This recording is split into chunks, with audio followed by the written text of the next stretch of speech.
Hello and welcome to Movies and Tea. I'm your host as always, Elwood Jones, and joining me of course is my co-host, Miss Kim Lowe. Hello. Tonight we continue our look at the work of Hayao Miyazaki by looking at the second film in his filmography. And if you were thinking that this is the film which started Studio Ghibli, you would be wrong, because we're talking about that next week when we talk about the Buddha Castle in the Sky, which was released 2 years after this one. Now, this is in fact an anime based on the manga of the same name. This is Nausicaa of the Valley of the Wind, not Nausicaa and the Valley of the Wind as I constantly call it. It is actually Nausicaa of the Valley of the Wind, which was released in 1984. And probably one of the final Ghibli movies I personally saw myself, because I'm kind of an animation snob. But what about yourself, Kim? You mean like when I saw the movie? I mean, I saw the movie a long time ago. Oh, really? So...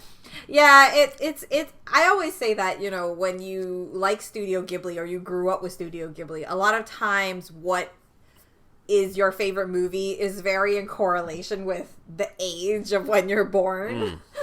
Obviously, that doesn't apply to, you know, the younger generation who's discovering this stuff. But Nausicaa is mostly, like, my cousins that really liked it, like, who were a few years older than me. Yeah. When they were, and they would really appreciate this because that was around the time that it became popular for them. So that's how I watched it. But I never, you know, when I was a kid, it was never top of the, you know, like, it wasn't the one that I remembered the most. A lot of times, and it wasn't until I got older and then I started going back to these movies that I started really appreciating this movie for what it is, because there are some really deep messages that you know, about environmentalism and just war and you know, that sort of and anti-war basically, that comes into play that I guess, like, when you're younger you don't really grasp as much. Yeah, I mean, this is certainly again a film which again introduces another of Miyazaki's key themes, as in environmental issues, which will appear time and time again in his work. In particular, the clash between industry and the environment, as we see here with a world set thousands of years after a post-apocalyptic event, which has seen the world essentially split out into tribes, with a vast toxic jungle spewing out hordes and hordes of giant insects that humanity are battling against, while a young girl, Nausicaa, believes that they may actually hold the secret to the survival of the human race. Now, with as I said, this one's released in 1984, so the animation's not obviously as polished as some of the later ones. I mean, certainly even when we compare this one to Castle in the Sky, it's quite a big jump, even though it's obviously 2 years difference between the two films. And as I say, it's one of the reasons I never really watched this one. I think I watched this one last, because the first time I saw it, I just couldn't get on with the animation style, and then, like, years and years later, I decided to stop being such a snob with animation and decided to actually sit down and watch it, and had a really good time with it. So I was very keen to revisit it now with yourself, Kim, to obviously see what you made of it as well. So, but what is it really that appeals to you about Nausicaa, really? I mean, obviously she's the first of a long line of kick-ass female heroes within the works of Ghibli, not to mention in Miyazaki's work, so, because he does like a feisty female. Well, obviously Nausicaa is a draw point, because she has a really well established character in just the fact of, you know, like, she's a really kind type of person. She really sees the big picture, and she's not only thinking about saving her own tribe in the Valley of the Wind, but at the same time she's thinking about bigger things that could affect the entire world. How to, you know, get rid of these poisonous spores and this poisonous forest and basically the entire toxic jungle. Like, what's the reason behind this toxicity that's going on? and she's going through these different like experiments and stuff like that. But at the same time, it's hard to really hate on this, because at the same time you're looking at this. I think it's like a movie where you've never liked insects that much in your life. And it's just, these insects are all so different. There's so much detail in them, right down to the plants that they have, like with these spores that are going around. And it kind of reminds you of like sometimes in nature, the most beautiful things are the most toxic. Well, when it came to obviously the inspiration for the character and the story of Nausicaa, one of the first ones was obviously, which he drew from, was Homer's The Odyssey, in which the character Nausicaa appears, and she's described as this fleet-footed, fanciful, beautiful girl who sings with a harp. And when Odysseus is shipwrecked on this island, she's the one who treats his wounds, even though he's like really bloodied up, and she becomes really quite enamored with him, and her joyful spirit and her singing allows it, really sort of like makes her one with nature. And she actually becomes like one of the first sort of like female traveling minstrels, as he sort of sings about his odyssey and his journey, and she goes from like court to court. The other one, and slightly more out of left field, was the manga called Ralph, which is by an American cartoonist called Richard Corbin, which, according to the Ghibli Wikipedia, it's about this princess who carries the fate of a small country, and at the same time it's set in like a very sort of medieval world, this kingdom of Kansland, where Ralph is this humanoid dog who is, according to Wikipedia, extremely devoted to his large-breasted mistress Mariana and hostile towards his suitor Raymond. And Miyazaki originally proposed to get the copyrights to Ralph and to turn it into an anime, comparing it very closely to the likes of Ralph Bakshi's Wizards in terms of like style and context, which I think would have been a really interesting film, but I don't think we perhaps would have had this season if he had gone down that route and instead decided to go his own route with the Nausicaa material, writing first a manga treatment and then later adapting his own work into the anime we're obviously discussing this evening. I don't know if you'd seen any of the films of Bakshi at all? No. Okay. I often say that he's like the third great animation star when it comes to American animation. You obviously got Disney, who are all sort of like cute and about things they can make money of. Then you got Don Bluth, who's kind of like got the more darker edge, and he's got like snarling, drooling villains and did things like Five Goes West. And then you've got Bakshi, who is just completely out of left field in his own element, who did things like Wizard. He did the original animated Lord of the Rings movies, which used rotoscoping, and is legendarily incomplete because it finishes partway through the Two Towers rather than giving us the whole thing. So we have the Battle of Helm's Deep, and you see Gandalf runs down with like the army behind him, and he flings the sword at the screen, and then it just ends. It's like, right. It's more frustrating than Takashi Miike's As the Gods Will, which also ends on that cliffhanger and it's never going to apparently be resolved. But this one, I mean, obviously it hits the ground running. It really establishes its world really on. I mean, this is a world which is essentially all desert apart from this toxic forest, which is essentially in the middle, but obviously all the insects are coming from there. And Nausicaa, who's this feisty little spitfire of a character, is somehow able to communicate with the insect hordes, in particular the giant trilobite which move through this landscape like buffalo. And we see right from the start that just when they go rampaging, their eyes turn red, which is kind of creepy. As you said already, I mean, she believes that there's something in this jungle that different tribes are obviously trying to destroy because they think that the insects are this big threat. But she's like, no, the jungle obviously holds the key to our survival here.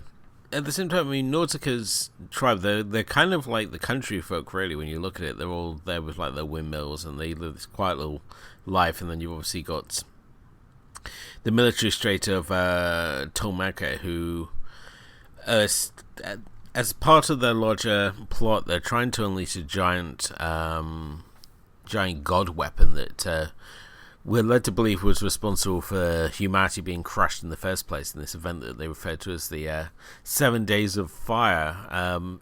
What's your sort of feelings on this sort of like setup for how we ended up in this situation? Because over the years we've seen many ways that humanity can screw things up and end up in these post-apocalyptic situations, and, war, global events, and in this one, giant robots. I'm not a big fan of anything that's too... I think that's the one thing why I don't watch Nausicaa as much as I normally would, is it's, essentially it's people who are trying to bring to life this giant warrior who's for their own benefit, basically, right? Yeah. They have their own beliefs that to take over the world or whatever they're trying to do, or to destroy the toxic jungle is the way to go, or whatever. So they're trying to create this imbalance by using this type of humanoid bioweapon. And these people are like, you can really see that this group of people have these very compromised morals in what they're trying to do. And it's very clear that it's opposite to what Nausicaa is trying to create for her people, obviously, because these people are, they come in guns a-blazing, literally, and then they're like, oh, we're not here to do anything, but you know what we're gonna do? We're gonna go kill your dad right away. Yeah, that's always gonna upset people, is when you do that sort of thing. We don't mean to offend you, but we're just gonna kill your king. It's kind of like very conflicting character, but at the same time, like, these characters come in and you really can see like what the type of person they are, even if like later on you start realizing that I forgot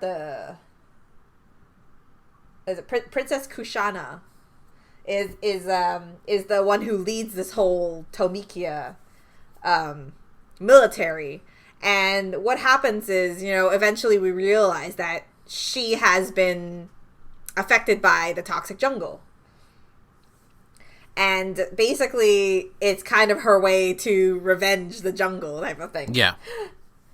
So there's a lot of like little things like that happening where the world is going through this imbalance, but they're trying to, as someone's trying to cure it, someone's trying to make it worse type of thing.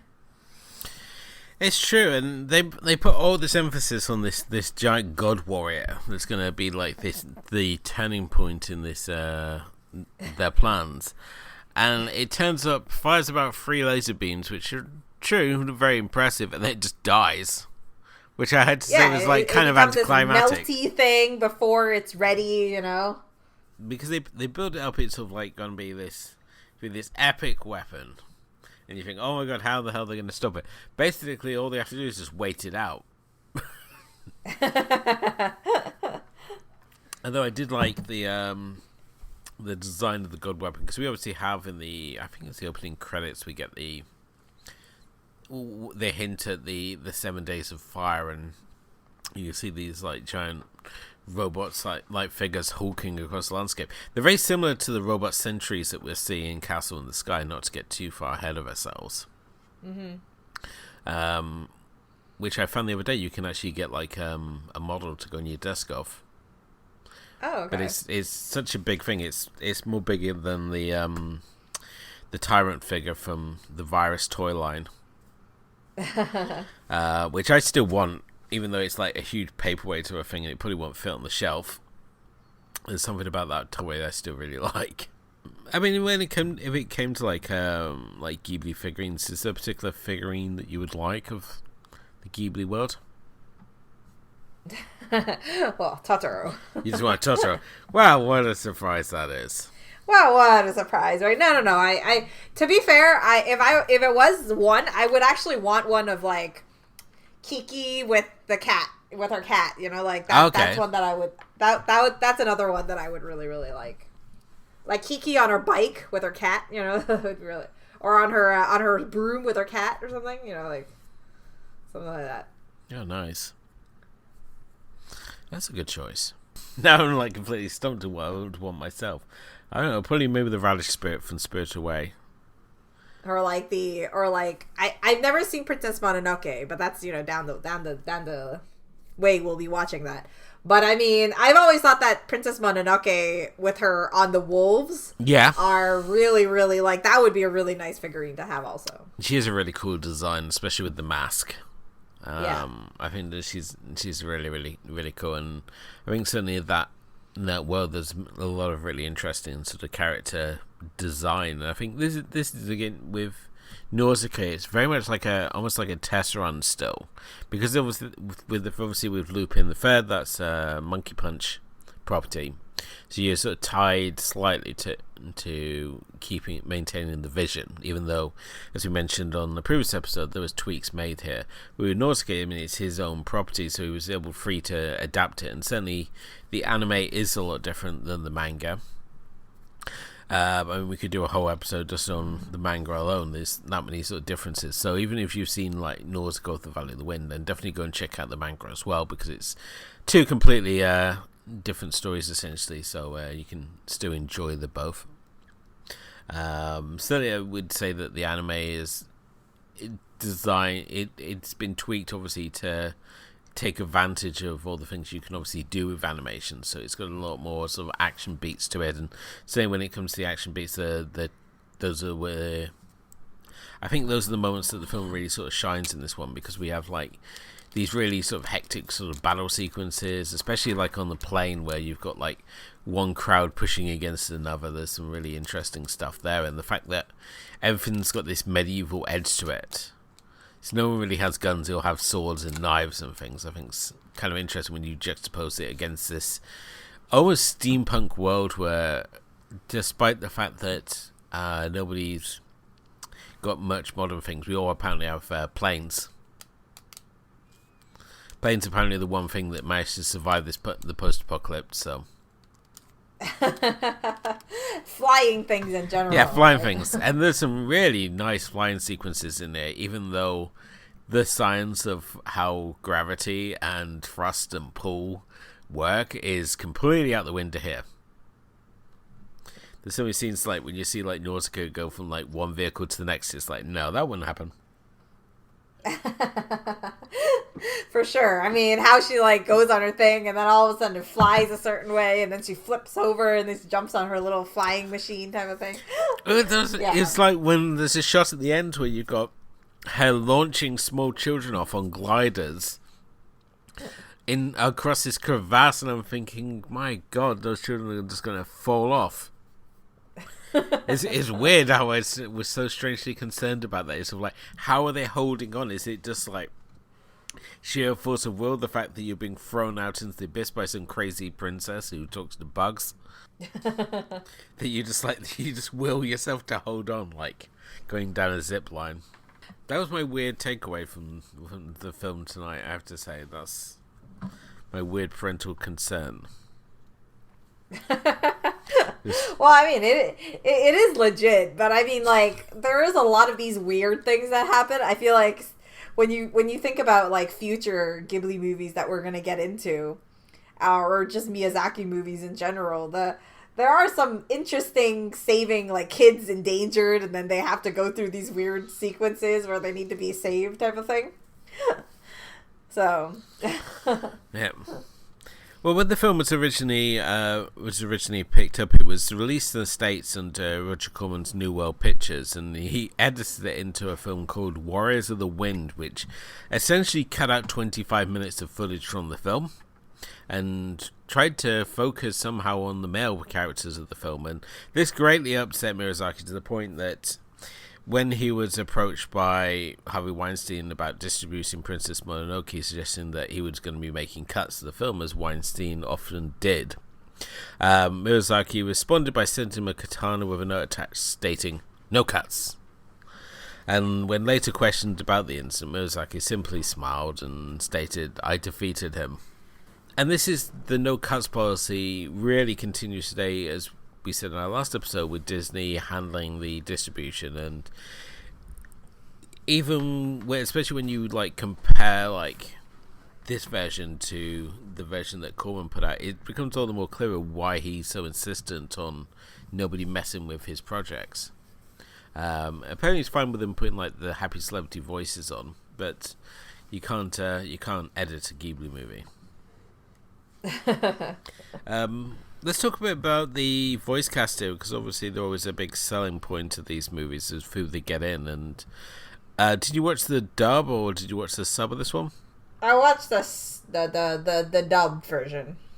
It's really frustrating when you try to watch this with the subtitles, because the subs are still in for the Japanese version, so they're completely different. They don't match at all. I actually had the subtitles on, but I was watching it in English. It's so frustrating. I was like, because my wife was watching whatever, and I thought, I can just watch this in the background and just have the subs on. It's like, nope, that's just even more confusing. But Alison Lohman voices Nausicaa here, who is probably one of the few voice actors who doesn't really sort of stand out. I mean, she did things like Beowulf and Things We Lost in the Fire. She was also in Drag Me to Hell.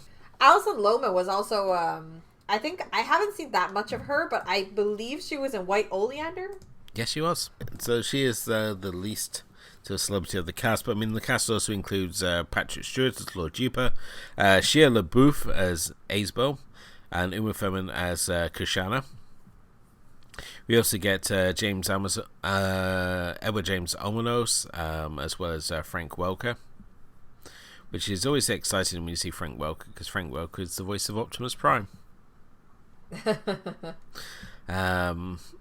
And apparently also the third highest grossing voice actor of all time, according to Wikipedia. Someone I didn't notice was did voice acting here until this time is Mark Hamill, who voices the mayor. Yeah, me too. I can't. that was kind of surprising to me. Yeah. I can't like listen to it, and it's like, that's Mark Hamill, isn't it?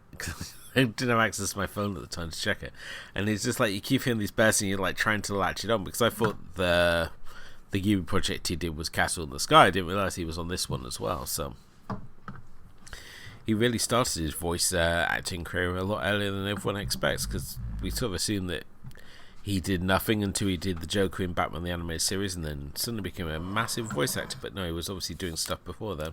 Yeah, it's also really nice because this is, I think, the first collaboration where this is kind of like the start of the collaboration of Miyazaki with Joe Hisaishi, which creates a really nice soundtrack. And I think really one of the standout points of this film is the soundtrack itself. There's, I really like how, it creates this really lovely type of, like eerie at times, but also, it catches that fantastical post-apocalyptic type of world. Yeah. But at the same time, like something as simple as just inserting a lullaby in that you hear becomes very, very, it's very like brainwashy type of style of music that I think it really helps the movie stand out. And I mean, like, it's really great because obviously Joe Hisaishi was going to be someone who collaborates with Miyazaki, I mean, primarily for most of the studio, like his Studio Ghibli movies. It's very true. And the sound design in this one is particularly good. When you hear like the that skittering sort of sound, that's always kind of creepy. But yeah, it really sort of switches between the ominous to the fantastical. We get a little bit of a sweeping score as well during the more humanistic moments, certainly, which is also nice as well. But I don't even think about like the scores in Ghibli movies for some reason, so I really need to start paying more attention to them. Oh, That's surprising though, because I've always been really, really captured by the scores of his movies, because I think they really bring it to life. I'm not saying like he's not, like Miyazaki is not great in his writing or his directing, because he does create really, really beautiful stories. But a lot of it is, I feel, contributed by having this, really great composer who is able to capture that vibe and his vision really well. I think maybe it's because the scores aren't as intrusive as other composers. Yeah. They're sort of like they're in the background and they're adding to the mood and moment.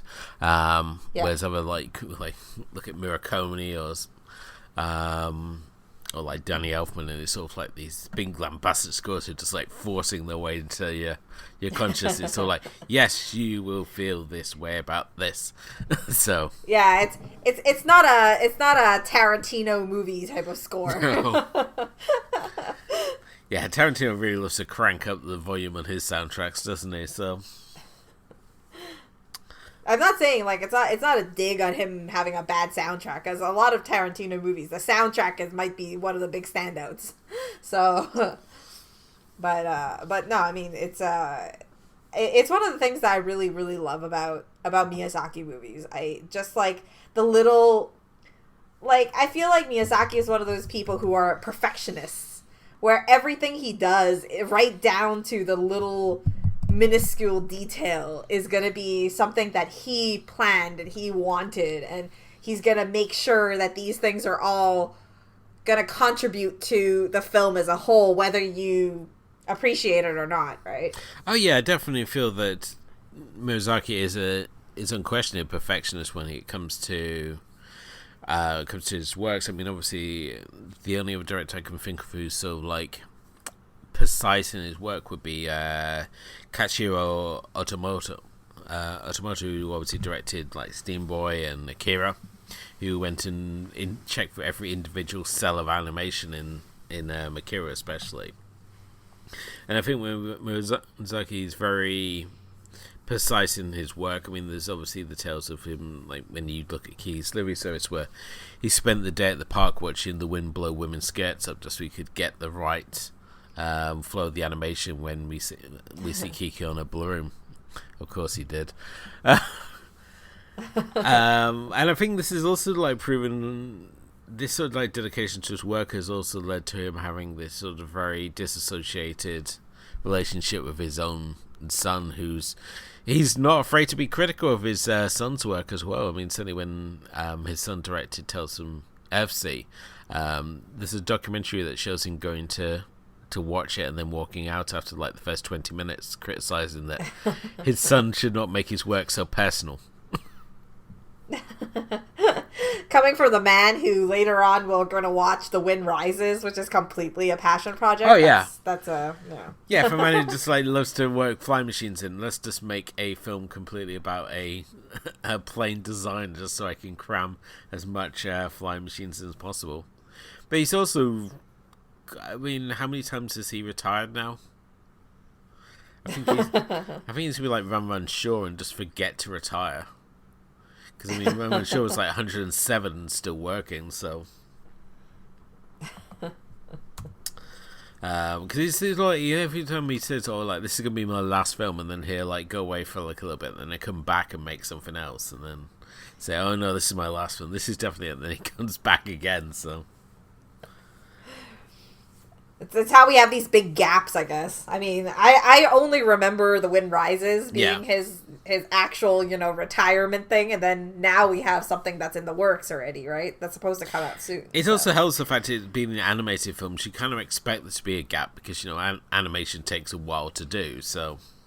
Yeah. But, I think Nausicaa definitely deserves. It's definitely worth checking out. I mean, obviously, it doesn't have the fantastical whims so much of like the later films, and it's almost like this one he's still trying to find his style. I mean, certainly we're seeing like some of the elements being introduced there again. It's like slowly introducing his themes, and I think by the time we got into Castle in the Sky, I think is when they really all come together in that one that one place for the first time. But no, I think, would you say Nausicaa is more in tune with like the Ghibli style than we saw with Lupin the Third in the Castle Cagliostro? Well, yeah, of course. I mean, this one has a lot more, fantastical elements, which is something that, Miyazaki is very known for, because he creates these fantastical worlds that don't actually, like they're kind of like a parallel to reality in most cases, where in this one there is that fantastical element, but the reality is, the future. It's years and years in the future in a post-apocalyptic world. It's very true. But at the same time, I like the fact that this movie is very grounded in that reality. Because, if not, it probably wouldn't have been, this is the first time I noticed it, too, was that it actually was recommended by the WWF, the Worldwide Fund for Nature.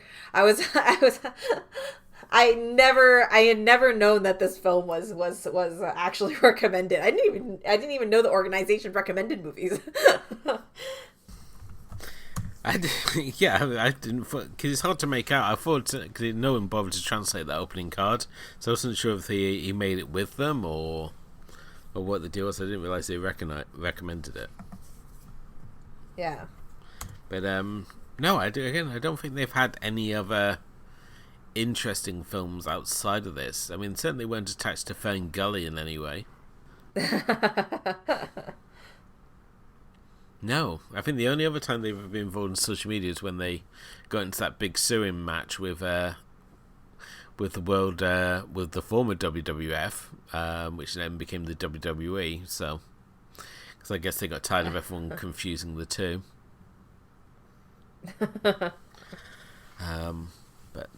Yeah, I would kind of like to see Miyazaki do another post-apocalyptic movie.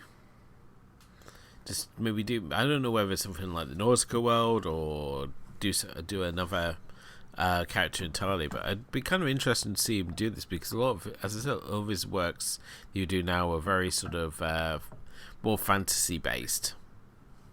So it'd be kind of nice to see him like go back and like do like another post-apocalyptic one and see what he would do now, obviously as a elder animation statesman. I wonder if it's just because it's not something that truly captures him, right? Because I'm not sure it's the post-apocalyptic element that draws him to this story more than the fact that the post-apocalyptic brings up that anti-war pacifist personality that he believes in. So it's I'm just no idea. It's just everything that sort of comes after it is a sort of a fantasy basis, and it certainly often has the environmental basis to it as well. So yeah, for myself, I'd say look past the animation. I mean, it was released in 1984, so the animation does look a little dated, even if they do clean it up. But I mean, once you get past it, it's a very sort of rich world and vibrant world it's told within, and I think it's one that definitely deserves to be recognised as one of his better works. So, absolutely, I agree with you. I didn't have an issue with the animation. Okay. It definitely does look more dated for sure, but I think that if you're going into a 1980s type of animation, it should be expected.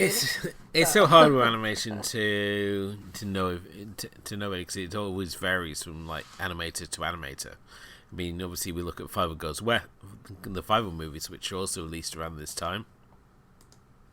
Look at Disney movies released around this time. We look at action movies released around this time. Everyone's got a different animation style, so I mean, certainly in terms of like anime, I mean, it's a very sort of similar to the sort of style of this time. So, but I think it's definitely, just don't be an art snob like me. Just watch it. So that brings us to the end of tonight's episode. Thank you as always for listening. If you haven't done already, please do hit the like and subscribe button wherever you happen to be listening to us. Leave us a review. Let us know what you think of the show, as it also helps raise the profile of the show.